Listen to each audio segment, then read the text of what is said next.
Hello, Chargers fans, and welcome to another episode of ChargersCast. I'm your host, Kirk Brewer. ChargersCast is a podcast about everything Los Angeles, formerly San Diego, Chargers. It's a podcast done by fans, for fans, so I'm glad to have you here with us this week. We have a lot to talk about, so let's get rolling.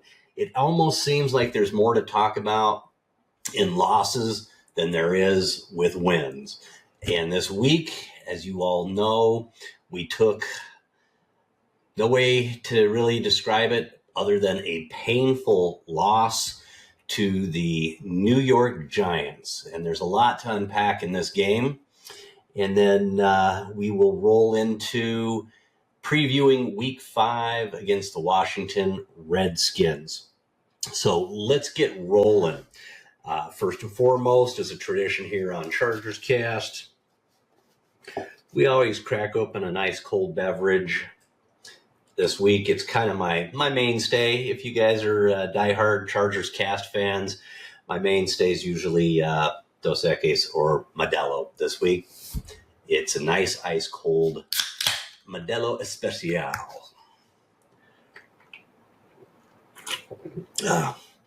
Get those vocal cords lubricated so we can get rolling, because there is a lot to unpack in this game. I'm sure I won't cover everything, but let's go ahead and get started. We had a road game in New Jersey against the New York Giants. Going into the game, we're 3-0. We're rolling, all 3 division wins. They're 0-3. They're winless. They bench Russell Wilson. They're starting their rookie quarterback.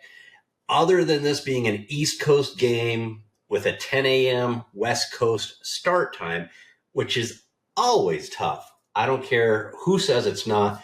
It's always tough on West Coast teams going east and playing in that early time slot. And so other than that, on face value, besides it being a road game on the East Coast with an early start time, looked like everything was just in our favor going into this game. Being a Chargers fan, that's one of those things where you go, trap game. Historically, these would be the games where we play down to the level of our opponent. We let them hang around in the game. We don't get out early, put our friggin' foot on their throat, and finish them off early. We let them hang around, and then we let them, end up beating us, right? Well, now we're in the Harbaugh era. Harbaugh is notorious for having his teams ready to play, not falling into a trap game, none of that stuff. However, it turned out to be a loss, 20-23. Giants edged us by 3 points. And there's no way to put it. It's a painful loss. Losing to an 0-3 team, which is an inferior team. Do they have talent? Of course. But it's an inferior team, at least from a fan standpoint, looking at this going, they're starting their rookie quarterback, and the list goes on. And sitting there going, this is a game we should win, but we didn't. Now, despite how ugly this game was, and this game was ugly, okay? We're talking, it was a slow start. It felt like we came out a little flat. Pressure on Justin all day long.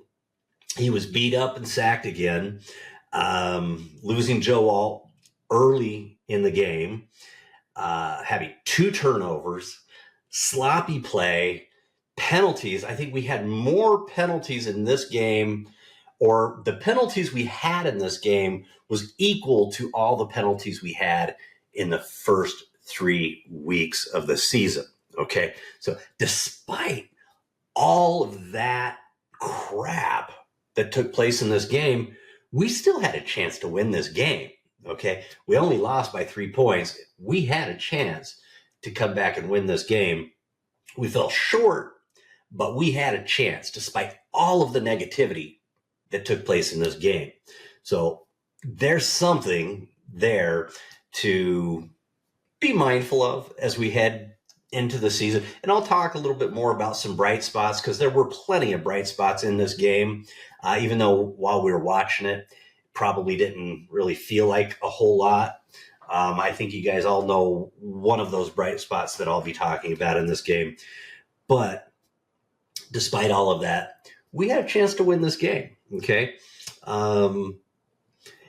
Really tough seeing Joe Alt go down and not come back. When you looked at the replay, it didn't look too bad. He ended up getting rolled up on by an opposing offensive or defensive lineman, kind of got blocked into him by, I think it was Zion Johnson, the left guard. And at first, it didn't really look that bad. But after having imaging done yesterday being Monday, turns out Joe has a high ankle sprain, and he is going to miss some time. We don't know how much. Will it be 2 weeks, 3 weeks, 4 weeks? Don't quite know. Joe's super young, super healthy, athletic kid. So I'm anticipating he's going to heal up pretty quick, but we just don't know the severity of the injury. So prayers go out to Joe. Prayers go out to all of us Chargers fans. We could not afford to have, after everything else we've experienced, specifically losing Rashawn Slater for the whole season, we cannot afford to have Joe out for an extended period of time. So all that being said, Alt going down, Becton was out this game. He was in concussion protocol from the previous week. And in losing Rashawn Slater in preseason, we literally played almost this entire game missing 3 of our 5 slated offensive line starters. And by the way, the 2 that remained, left guard Zion Johnson and center Bradley Bozeman. Again, no offense to these guys when we're talking about the caliber of talent, but out of all 5 players, those 2, which were the ones still playing, were probably the worst of the 5. I think we can safely say, between Rashawn, Joe Alt, and Mekhi Becton, Zion Johnson, and Bradley Bozeman. So 3 fill-ins and those 2 starters, and we saw the result we got this week. And by the way, we saw the result we got last week with Mekhi out, and Joe Alt, I think he got beat for a sack the first time all season, but other than that, he held his own, and now he was out. So it wasn't pretty. Justin was getting beat up left and right. We'll go over some of that as well. But there are also some bright spots that we can highlight as we head into the next game. So my observations from this game gave you the kind of the high level stuff. Yeah, started out slow, kind of flat. Seemed like we were out of sync, specifically like Ladd. Man, he probably had more drops than he's had all season, if any. His first couple passes, he just seemed out of sync. The other thing is, first time this season, we were playing from behind. The rest of the previous games, we got an early lead and played from out in front. This game, we were playing from behind the whole time. They went down with their rookie quarterback and scored a touchdown on their opening drive. Don't quite know what was going on with Mentor's defense, but it didn't look like our typical Mentor's defense. Already talked about it, but our O-line at this point is decimated. Joe's going to miss some time. We know Rashawn's out for the whole season. He ain't coming back to save us. It's my hope that Mekhi will be back this coming week from concussion protocol, so at least we will get our starting right guard back, which would be a huge boost. The pressure on Justin. It's 2 weeks in a row. Okay, this week he had 6 sacks and 12 quarterback hits. That is not sustainable. Justin's a big guy. He's tough. He can handle a lot, but this is the NFL. These linemen are big dudes.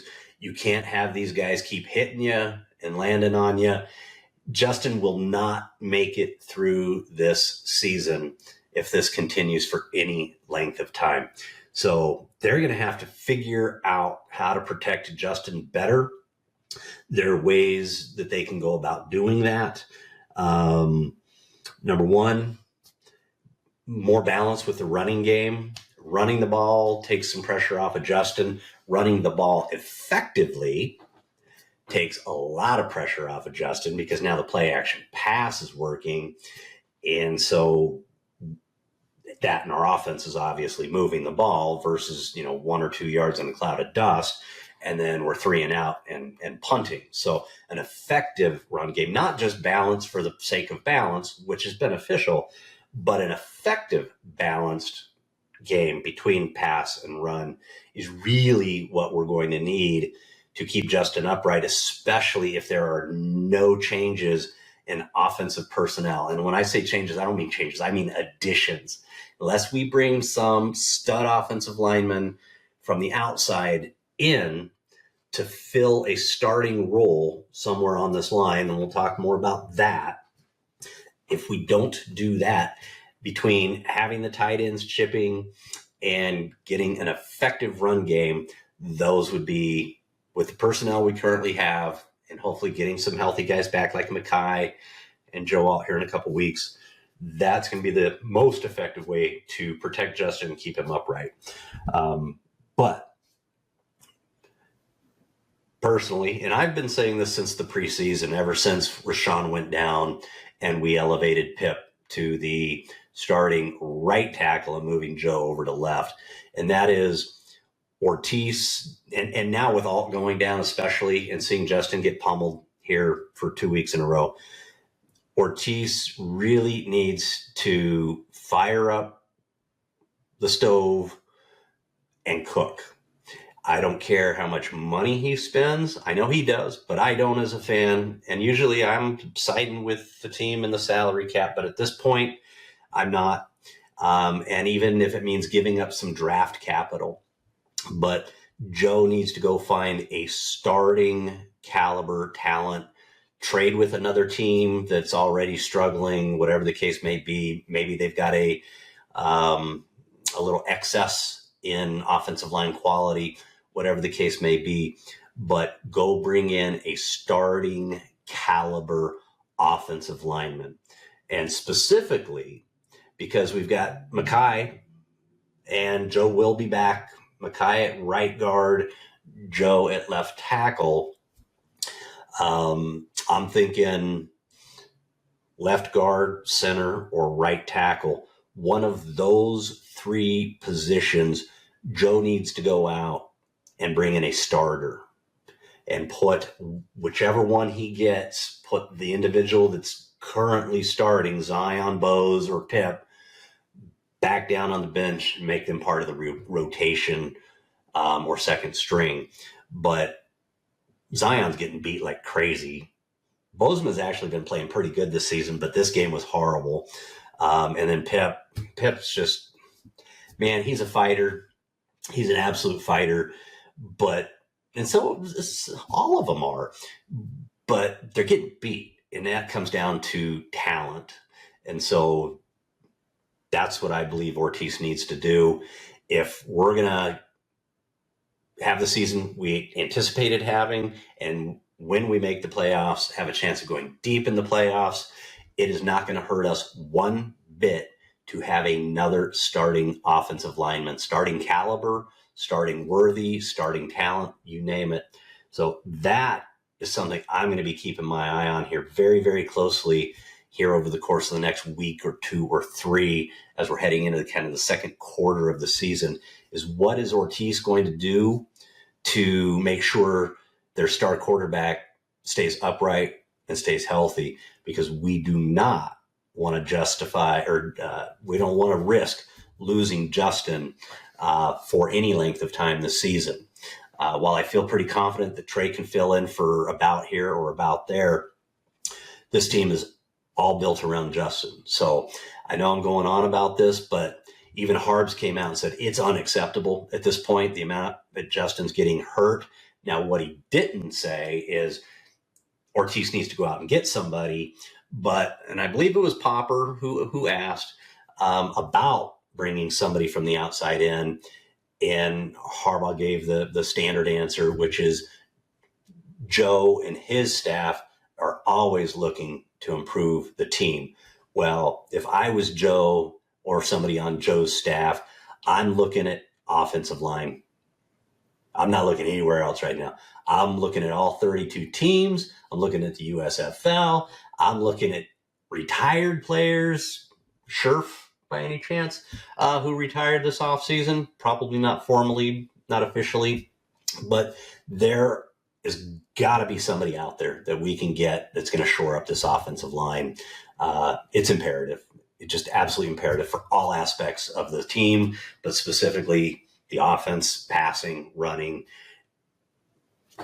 needs to be done. So, last but not least, kind of the big summary here is it's my hope that the loss to the Giants, which again, I believe is an inferior team, but I say it all the time, any given Sunday, any team can be beat by any other team. We just saw it happen. The 3-0 Chargers playing the 0-3 Giants with a rookie quarterback who's never started an NFL game, and they lose. Now, I would argue the Chargers beat themselves more than the Giants beat the Chargers, and we'll drill down onto that. But we lost. And so I hope this is a wake-up call both for the players and the coaches that you need to get your house in order. And it starts with the offensive line, by the way. But this was a sloppy game, okay? It was a sloppy game. Now, the turnovers, we had 2 turnovers. We'll talk about those. I don't fault Justin for either of those turnovers, and especially the first one, okay? Justin's running for his life. He's getting beat to hell. And so when you are running for your life and you're getting smashed every play, things are going to happen. Justin didn't just throw the ball to the defense, though. That first one was an incredibly awesome play by the defensive lineman. Hats off to him. Absolutely incredible interception to tip it and then catch it himself and then motor down the field. And Justin ended up saving the touchdown from the big man, cut his legs out from underneath him at the 2 or the 4. And by the way, Justin saved a touchdown on that. So that was awesome. The other interception, we literally had, I believe it was Conklin, who took out Ladd in his break. So somebody didn't run the right route because they shouldn't run into each other. Maybe it's supposed to be a rub route, but it shouldn't be so much of a rub route that you rub your own guy. And so as Ladd was coming out of his break, Conklin rubs him and not the defender. Ladd goes down. When that happened, the ball was already in the air. So it was just a free pick for the defender. So neither of those are really Justin's fault, but let's get into it a little bit. Like I said, started out slow. The O-line's absolutely decimated. Justin's running for his life. Really hope we get Mekhi back next week. That's going to be a huge help, even though we won't have Joe next week. Highly doubt it. Highly doubt it based on the prognosis. And then those 2 turnovers on offense, again, not Justin's fault. Basically playing chuck and duck. The one thing I will add, and I'll talk about this a little bit more when I'm talking kind of about the bright spots of this game, but if we just eliminated one of those 2 turnovers, okay, if Justin wasn't running for his life the whole game, or Ladd and Conklin, whoever ran the wrong route or the wrong depth, fixed that, you take one of those turnovers away. This was a 3-point game, okay? Those 2 turnovers resulted in 11 points for the Giants, okay? You take one of those away, and worst case is we're heading into overtime with a tie game. And best case is they didn't score the touchdown, and we actually end up winning the game by 4 or 5 points, okay? So while everything seemed like it was going against us, not everything, but most everything, we were still in this game to the end. We had a chance, and you eliminate one of those 2 turnovers, and odds are pretty high we actually come out with the win, despite everything that went wrong in that game. So things to clean up, things to get better at, but the sky is not falling. Major concern with the O-line, the amount of injuries at this point, very concerning, but the sky isn't falling quite yet. Couple statistics on the offensive side of the ball. We were only 4 of 12 on third down. Unacceptable. Completely unacceptable. 33%. Also, time of possession. Unlike the Denver game, where we had about 35 and a half minutes to their 24 and a half, things absolutely were flipped in this game, almost exactly, to where we only had 24 and a half minutes offensive time of possession. The Giants had 35 and a half minutes. Again, completely unacceptable. But despite that, we were still in the game to the end and had a chance. We just weren't able to pull it off. If we had gotten the win, we would have been less critical of a lot of these shortcomings. But maybe it's a little benefit in disguise that maybe we didn't get the win. And so we can really take a real critical look at some of the things that aren't going right for us and get those corrected as we're heading into the second quarter of the season here. So on defense, absolutely floored. I was absolutely floored how our defense played this week.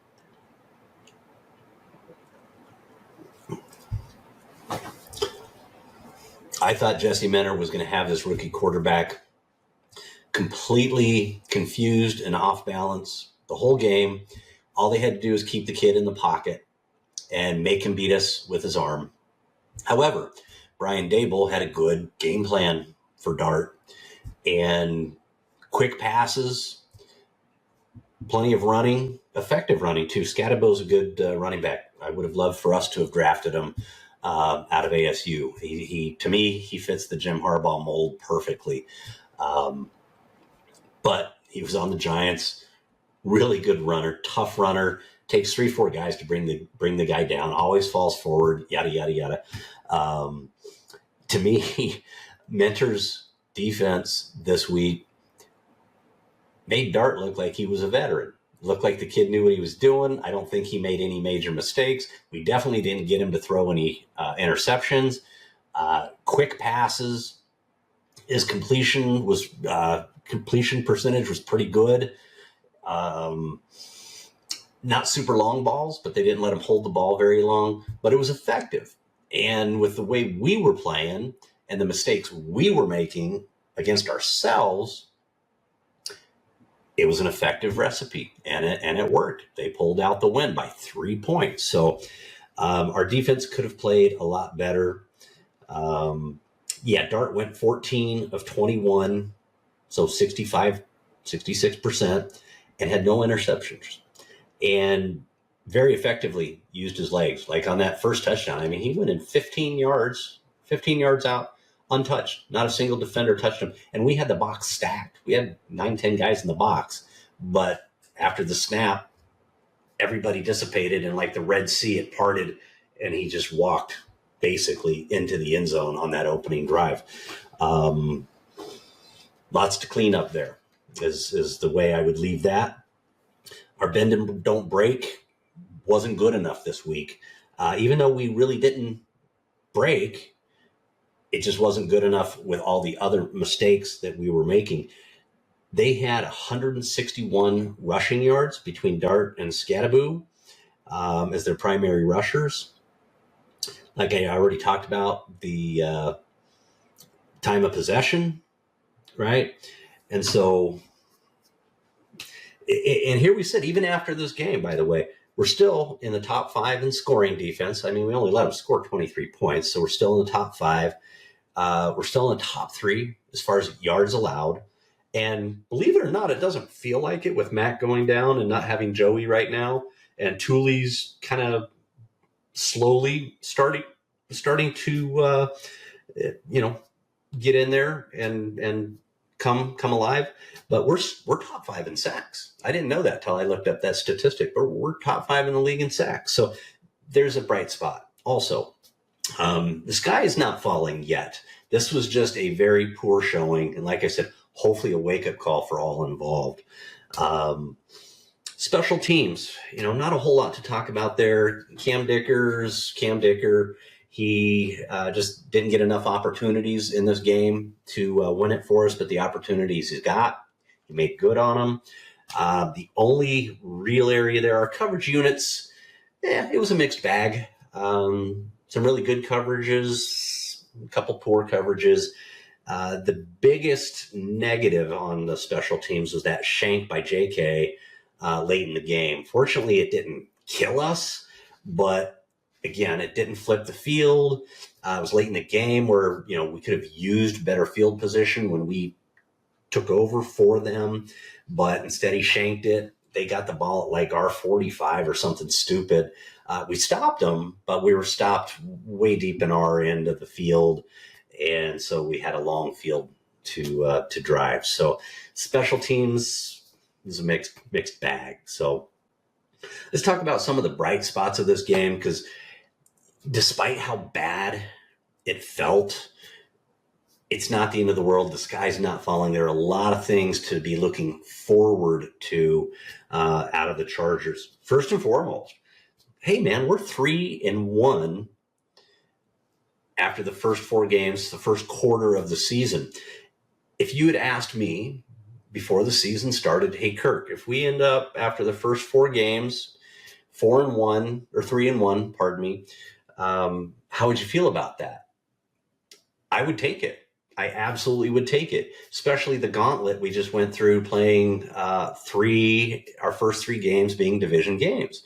And so regardless of which game you lost out of those 3 or 4, pardon me, would you take a record of 3-1 coming out of week 4? Heck yeah, I would take 3-1 heading out of week 4. And by the way, if on top of that you told me you'd be 3-1 and you'll be in sole possession of first place after 4 games of the AFC West, would you take that? And I would say, hell yes, heck yes, I'll take that. That's awesome. You just don't know which one of those 4 you were going to drop. And let's face it, the Giants were the worst team. Well, that maybe the Raiders were out of the 4 teams was the worst team we played. So that leaves a really bad taste in your mouth when you drop a game that you really know you should have won, you could have won, you should have won, and you didn't. And so let's try and put that back into perspective, which is we're still 3-1. We're still leading the AFC West, and we swept the AFC West in our first 3 games. So we're 3-0 in the division. If you told me at the start of the season that was where we would end up after 4 games, and you didn't tell me who we lost the 1 game to, well, you'd have to, because you're going to tell me you'd be 3-0 in the division. I'd say I'll take it. Heck yeah, 100%. Give it to me. Let's move on to the second quarter. Now, part of that would be nobody's injured too. If you're going to give it to me, I'd say, yes, I'll take it, and no injuries, please. But it's a pretty good place to be. With Najee going down the week before last, Omarion got a ton more reps this week. And I could go on. We could probably do a whole pod about Omarion, but I'm just going to make it real simple. This week, the kid showed he's the real deal. The most impressive run was that, I want to say it was an 18-yard run where he got hit maybe 2 or 3 yards beyond the line of scrimmage, and he carried that dude and then busted away from that dude and broke 3 more tackles. I mean, it was a beast run. I mean, it was a beast mode run, literally, and got the players fired up on the sideline. And to be honest with you, after that run, I was like, that's exactly what we needed. We're going to get the whole team fired up. It was later in the game, and now everybody's going to be fired up. We're going to wake up. We're going to get kind of out of this funk. And from this point forward, we're going to go dominate these guys, because it was that kind of play is almost like smelling salts, right? Just gets everybody fired up. Unfortunately, that didn't happen quite that way, but incredible run, highlight reel run. And then, of course, he had that big 54-yard run. off the right side of the line as well. So that would have been off of Slater and Bose, I believe, versus Slater or Salyer and Bose. Or maybe it was between the right tackle and right guard. But he hit that hole, juked, jump stepped one player, and then you could see him kick it into high gear and take that thing to the house. So O'Marion, guy's a real deal. Really looking forward to us utilizing him more, especially like we talked about. We need a more balanced offensive attack, and we need the running portion of that attack to be more effective to take the pressure off Justin, but still move the chains, build up time of possession, and ultimately score points. And so more carries for him, but he is for sure the real deal. A player who showed out last week in his first game of the season, because he had been deactivated the first two games,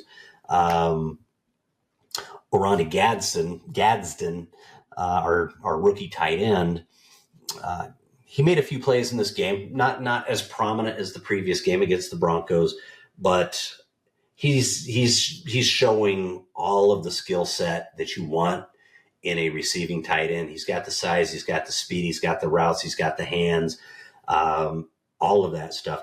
This kid is going to continue to grow, and he is going to be an asset for our passing game for years to come. So I'm really optimistic at watching him grow this season. And if I'm Harbaugh and Giro, I'm not wasting any time.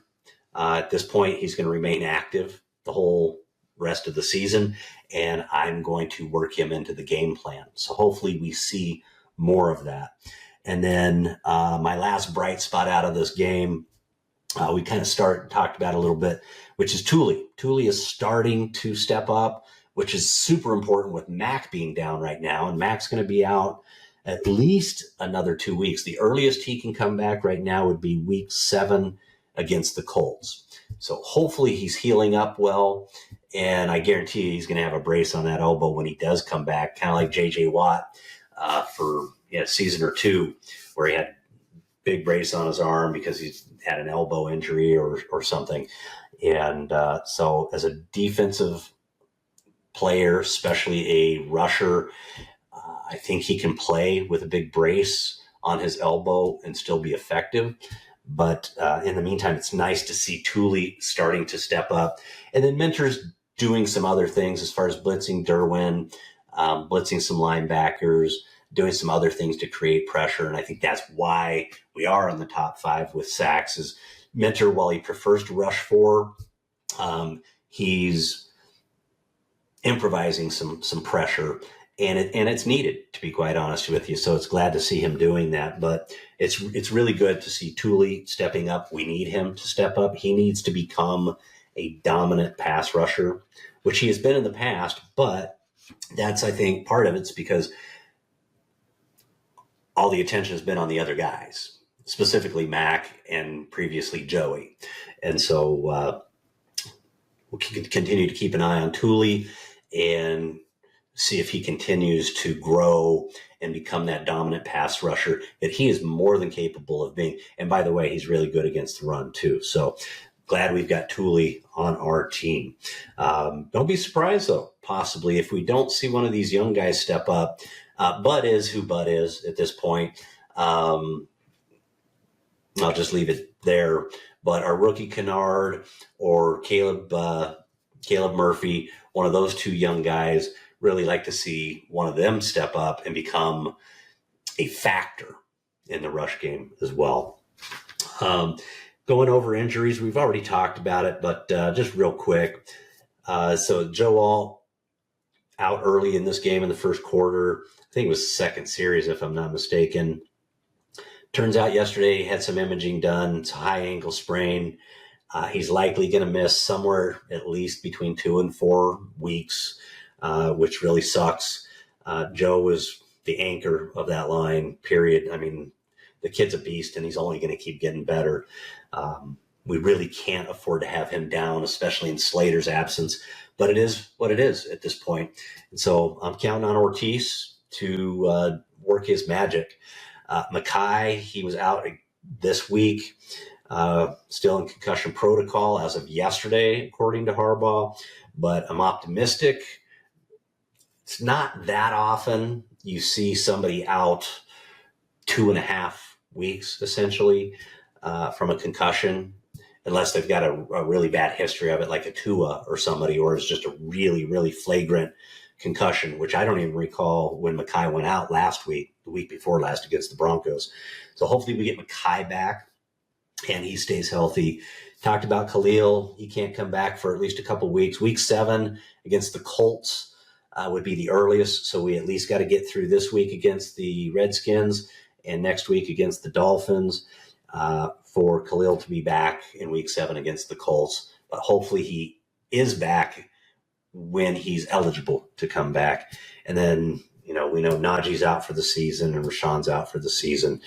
And an area of concern, I've gone on and on and on and on and on about it, which is Justin's health. If we don't take pressure off of Justin, he isn't going to make it through the season. So that is a very important area of note, is Justin can't continue to take 12, 14 hits and 5 and 6 sacks a game and remain upright, remain healthy, and remain effective, period. All right, let's roll on to week 5. It's a home game. The Redskins are coming into SoFi.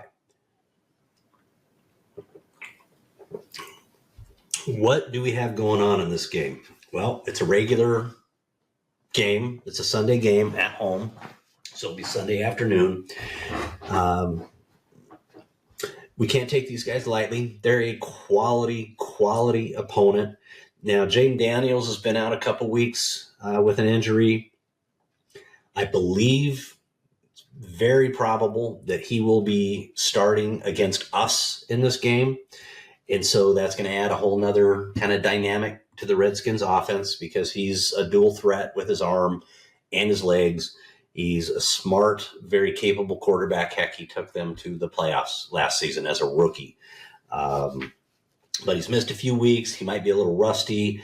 Also, he is young, even though he played a lot of college ball. I mean, he played a lot of college ball. All that COVID ball and all that. Most of these guys played an extra season, and I believe he was one of them, at least one extra season, kind of like a Bo Nix.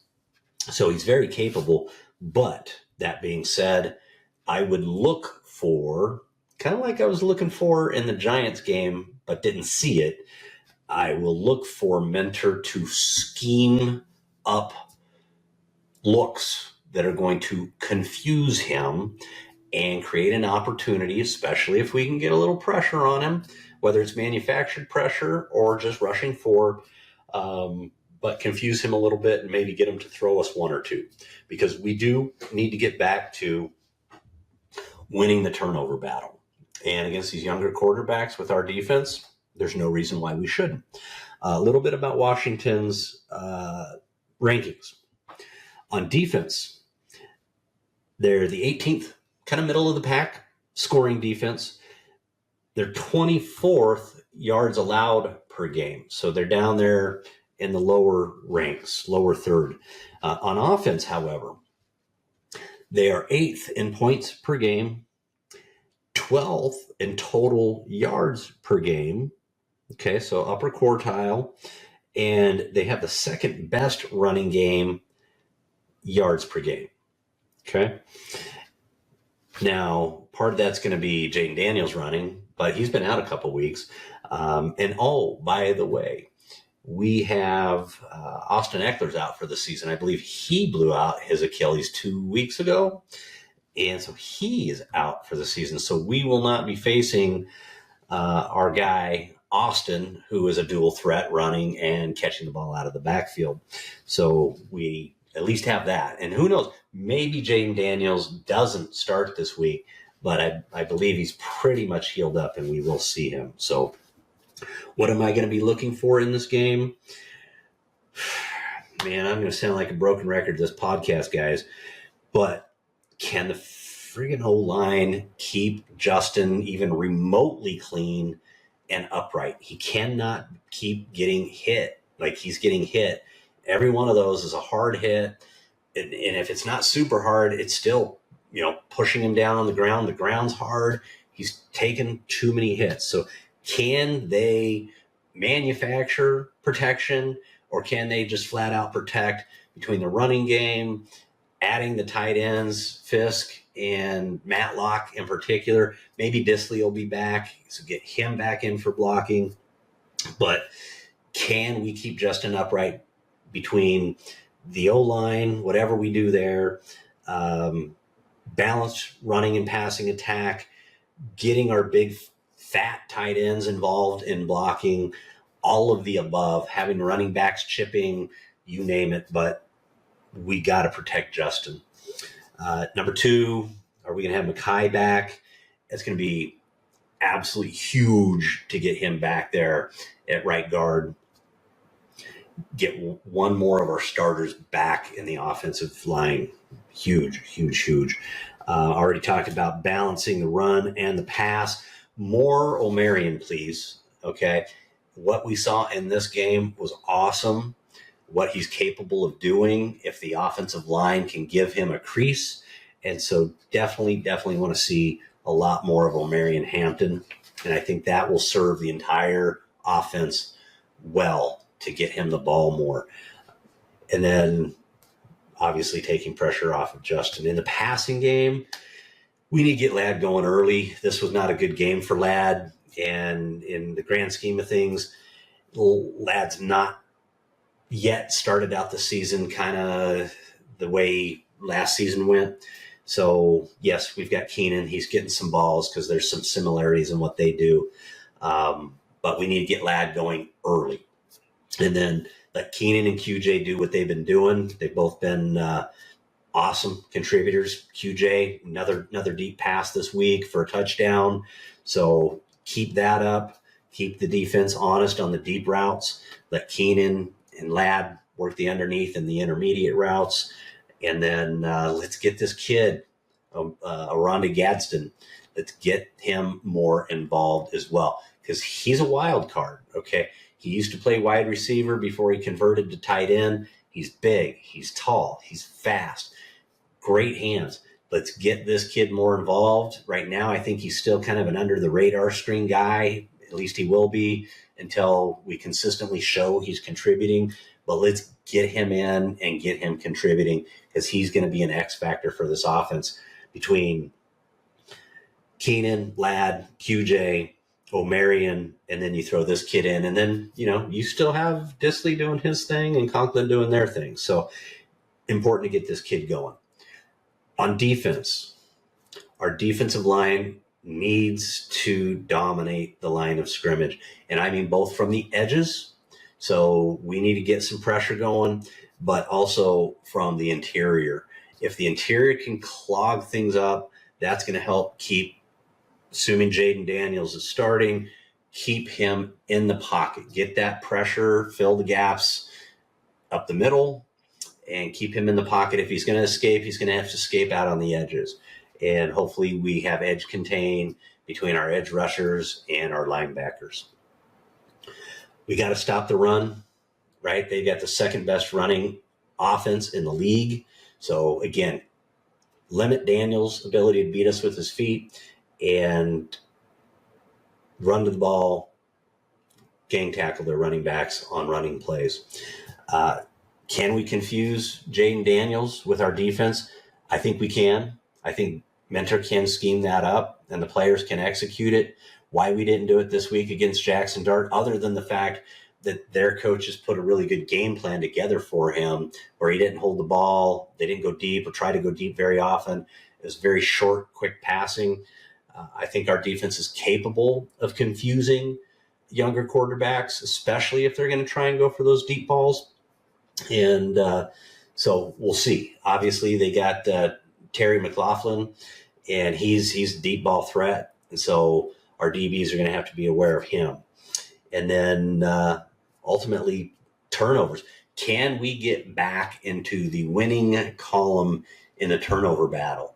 We have been through preseason. In the first 3 games, we were doing good on the turnover battle, and then we shot ourselves in the foot this week with 2 turnovers that resulted in 11 points. And quite frankly, those 2 turnovers cost us the game against the Giants. So can we get back in the winning column on the turnover battle? If we do, and we keep Justin even remotely upright, maybe knock those quarterback hits in half from 12 to 14 down to 6 or 7, and bring those sacks down to maybe 2 instead of 5 or 6, I think we've got a really good chance to come out victorious in this game.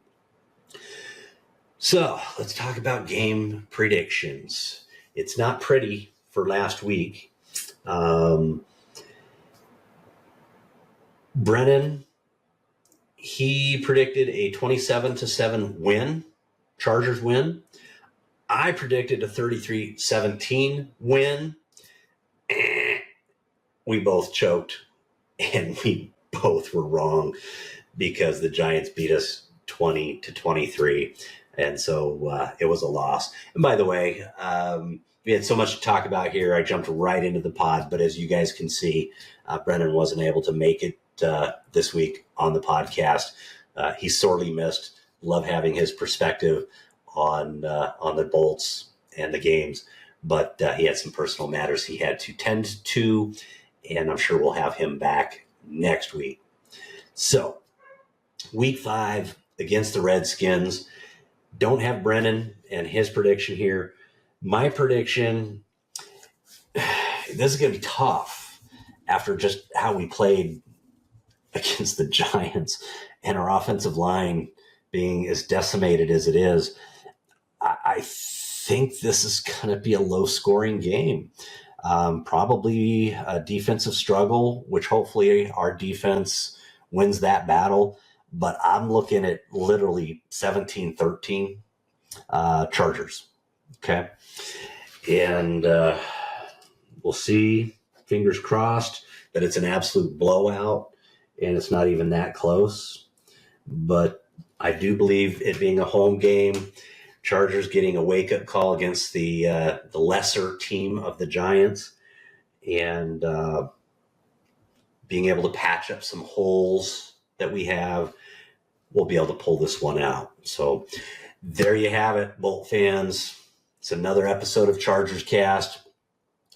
Appreciate you guys being here and hanging out with me. Always value your input as well, your comments. We don't get very many, but I'd love to start seeing more comments down below after you've watched the pod.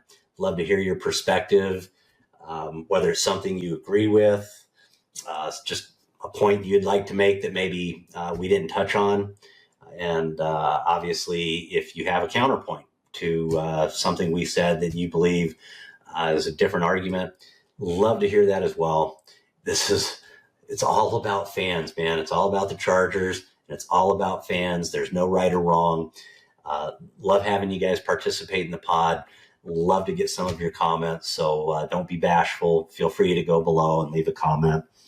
But other than that, we will be back next week for another episode of ChargersCast, where we will review the home game against the Redskins. We will preview the road game. We go to Miami in week 6. So we'll preview that. By the way, a small preview. If you guys were watching Monday Night Football last night, Tyreek Hill suffered a very ugly, dislocated left knee, I believe it was.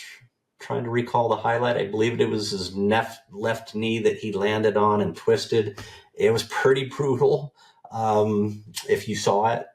And he's out for the season. He tore a bunch of ligaments and stuff. So he's out for the season. So we won't be going up against Tyreek next week after the Redskins.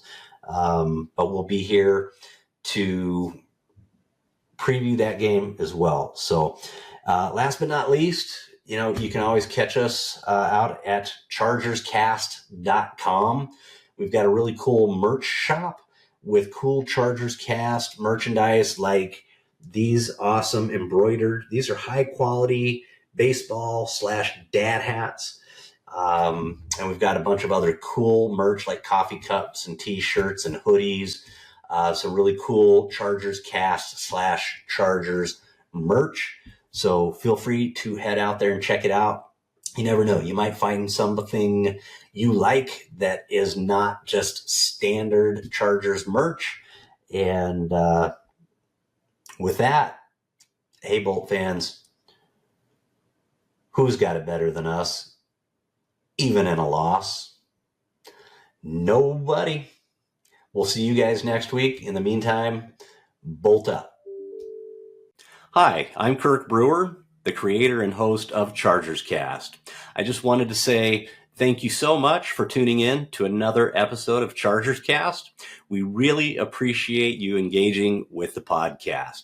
When I created ChargersCast, it was intended to be a podcast about everything Los Angeles Chargers from a fan perspective. It's by fans and for fans. So it's for you, and we really appreciate you being here.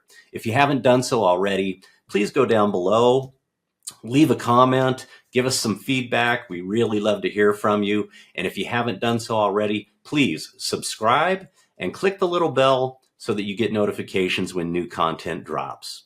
Again, thank you so much for tuning in to ChargersCast. And who's got it better than us? Nobody.